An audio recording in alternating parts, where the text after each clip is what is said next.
Abdullah bin Sabah. Awas, kita sedang berbicara sejarah ilmiah nih, dan tidak menyoal kalangan pemanapun ya. Dikala nanti ada yang keberatan, duduk kita diskusi dan kita buka fakta sejarahnya. Sepakat ya? Nah, lihat sini. Ini di antara tokoh Yahudi yang konon disebutkan dalam sejarah pura-pura masuk Islam, dan ini salah satu sosok yang terwarisi oleh tipikal buruk Yahudi-Yahudi sebelumnya. Padahal Nabi sudah obati itu. Alus Hazrat, saya persaudarakan, kata Nabi. Yahudi-Yahudi yang lain silahkan boleh tinggal, kita berniaga, dudukan, bikin piagam Madinah. Tapi apa yang terjadi? Ada yang berkhianat. Suku-suku yang 3 tadi saya sebutkan tadi berkhianat, menyalahi kesepakatan, bahkan ada yang hendak membunuh Nabi. Apa yang Nabi lakukan? Allahu Akbar. Yang sudah buruk tak terobati, maka dihukum dengan hukum negara, hukum eksekusi. Yang lain keluar. Mereka keluar, diusir dari Madinah, bukan karena Nabi yang usir, karena perilaku mereka sendiri. Sebelum ke Madinah itu tidak pada diusir. Usir ini, diusir, ditanggung di Madinah, diperbaiki, diberikan pelayanan yang bagus, cuman berbuat onar juga. Maka dikeluarkan karena perjanjian yang sudah dibuat. Nah itu ketika menyebar keturunannya, menyebar sifat-sifatnya, maka diantaranya tertularkanlah kepada sosok ini. Ini eksis di zaman sahabat Uthman bin Affan radhiyallahu ta'ala anhu. Ketika Uthman menunjuk kerabat-kerabatnya yang pakar-pakar di bidang ekonomi itu menempati pos-posnya, maka orang ini bergerilya langsung masuk, bukan di wilayah Madinah, karena kenal Madinah itu. Orang Madinah semua kenal Uthman. Uthman itu orang baik, gak mungkin nepotisme, gak mungkin milih yang salah dan sebagainya. Maka dia masuk ke wilayah yang sulit dijangkau pada saat itu untuk memberikan informasi yang cepat. Datanglah dia ke Mesir di Afrika Utara. Dari Mesir. Mesir itu bukan Arab ya secara geografis. Mesir itu Afrika Utara. Cuma bahasanya bahasa Arab. Secara kebahasaan disebut negara Arab, tapi secara geografis disebut dengan Afrika Utara. Masuk wilayah Afrika Utara. Sama dengan Libya, Tunisia, Maroko, Aljazair, itu wilayah Afrika Utara. Maka dia datang ke Mesir. Apa yang dia katakan di Mesir? Dia sebarkan isu bahwa khalifah saat ini satu telah melakukan nepotisme. Nepotisme. Dia pilih kalangan dari kerabat-kerabatnya saja. Tahan sebentar. Tahan. Sesuatu yang dituduhkan kepada orang lain dan itu tidak nyata, maka dalam bahasa Al-Quran itu disebut dengan fitnah namanya. Jelas? Sesuatu yang dituduhkan kepada orang lain dan sifatnya tidak nyata, maka itu disebut dengan fitnah namanya. Keburukan orang lain dibincangkan, nyata sifatnya tanpa sepengetahuannya, maka itu disebut dengan gibah namanya. Jelas? Maka dituduh Uthman dengan sesuatu yang tidak nyata, tuduh, maka muncul fitnah. Uthman nepotisme, dan berita ini kan gak seperti kita sekarang. Kalau sekarang ada berita di Amerika sekian detik bisa kita klik. Kejadian di Rancaekek, kita berdoa semoga Allah muliakan dan sabarkan saudara-saudari kita insya Allah. Dan kita juga insya Allah apa yang kita bisa bantu, kita bantu saudara-saudari kita. Ada kejadian puting beliung kemarin itu kan, kejadian di Rancaekek itu sedunia tuh bisa mengakses. Tsunami-nya di Banten, yang bela sungkawanya banyak, kirimkan duka cita dari Turki, dari sini, langsung nampak. Di zaman Uthman telepon belum ada, email nggak nampak, WhatsApp belum kepikiran, BBM tuh belum dikreasikan, nggak ada.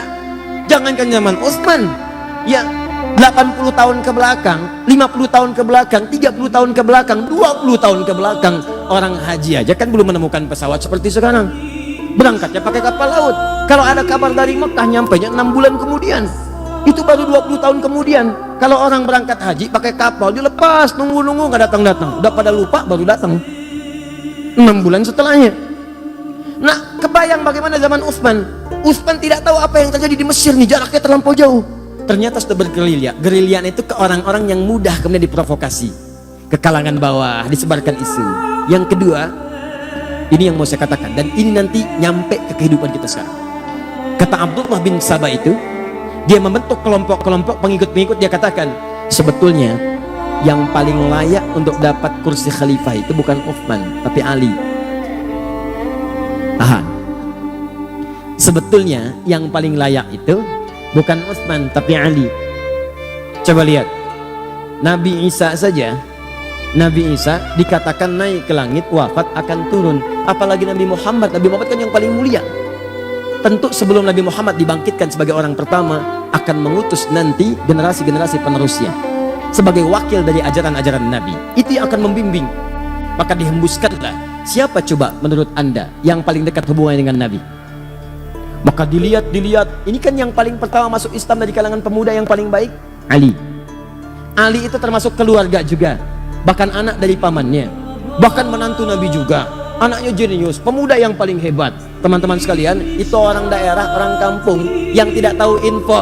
Utsman juga mulia, menikah dengan tadi 2 putri Nabi, dimuliakan oleh Nabi, disebut ahli surga. Bahkan satu masa ketika Utsman akan masuk ke satu kebun, riwayat Abu Musa al-Ash'ari, kata Abu Musa al-Ash'ari, saya minta izin dulu pada Nabi. Kata Nabi, persilahkan dia masuk. Akan masuk seorang ahli surga yang diuji dengan musibah.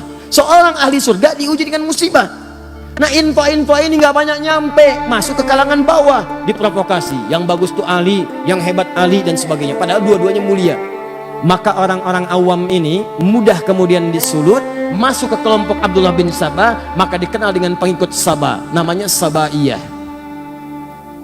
Abdullah bin Sabah dikenal dengan Sabaiyah. Saya agak cepat sedikit ya, mohon maaf karena waktu kita itu sangat singkat. Tahan. Maka terkumpul di wilayah Mesir. Dia coba infiltrasi wilayah Madinah, begitu masuk mental.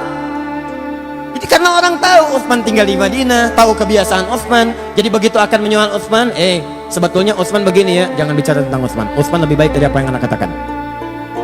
Utsman kok nempatkan saudaranya di situ? Utsman itu lebih paham karena Utsman itu pakar di bidang ekonomi, dia tempatkan mungkin salah. Mental. Dia pergi ke daerah. Setelah itu apa yang terjadi? Setelah diprovokasi masanya makin banyak, maka Abdullah bin Sabah kemudian masuk dan mengatakan pada pengikutnya di wilayah Mesir itu, datanglah kalian kemudian ke kota Madinah, sampaikan protes kalian. Kepung tulisannya Utsman. Datangi Utsman di sana. Maka mereka bergerombolan datang ke wilayah ini, datanglah ke Madinah. Ini yang datang ini bukan cuma datang. Ada yang bawa pedang, ada yang bawa pisau, ada yang bawa pentungan besi. Datang. Begitu intelijen menyampaikan kepada Utsman ada pergerakan dari wilayah Afrika Utara menuju ke sini. Apa isu yang dibawa?